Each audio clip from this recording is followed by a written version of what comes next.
नमस्कार मंडळी. आज मी एकदम सोपी कोणीही बनवू शकेल, अगदी झटपट बनून तयार होते आणि चवीला तर इतकी छान लागते. ही भाजी तुम्ही नक्की बनवा. बटाट्याची भाजी, बटाटा फ्राय आपण असंही हिला बोलू शकतो.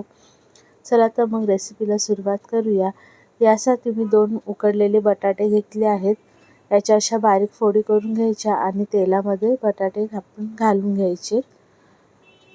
आता हे बटाटे आपण तेलामध्ये सोडल्यानंतर बटाट्याच्या फोडी अजिबात हलवायचं नाही. त्याला 2 मिनटं असंच ठेवायचं आहे. यावरती आपण चवीप्रमाणे मीठ घालायचं, थोडीशी हळद, पाव चमचा. आता हे आणि आपल्याकडे जिरा पावडर असेल तर ती घाला किंवा तुम्ही अख्खे जिरे जरी तेलामध्ये घातले आधी तरीही चालेल. आता मस्तच 2 मिनटं छान असं फ्राय होऊन द्यायचं आहे. 2 मिनटानंतर आपण थोडं हलवून घ्यायचे ते व्यवस्थित. 2-2 मिनटं असंच आपण छान त्याला असं क्रिस्पी फ्राय करून घ्यायचे. ही भाजी वरण भाताबरोबर, चपातीबरोबर तर खूप छान लागते. तुम्ही मुलांना टिफिनमध्येही देऊ शकता. आता थोड्या वेळानंतर आपण छान अशी तिला अशी फ्राय करून घेतल्यानंतर मी आमचा घरगुती मसाला घातला आहे.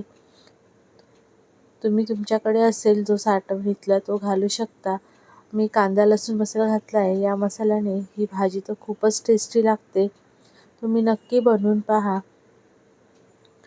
वरण भाताबरोबर आणि चपातीबरोबर तर खूपच टेस्टी लागते. त्यामध्ये शेवटी आपल्याला थोडं जाडसर असं शेंगदाण्याचं कूट घालायचं आहे आणि पुन्हा 2 मिनिटे फ्राय होऊन द्यायचं आहे. छान अशी क्रिस्पी फ्राय झाली तर भाजी खूप छान लागते. गरम गरम तर खूपच मस्त लागते.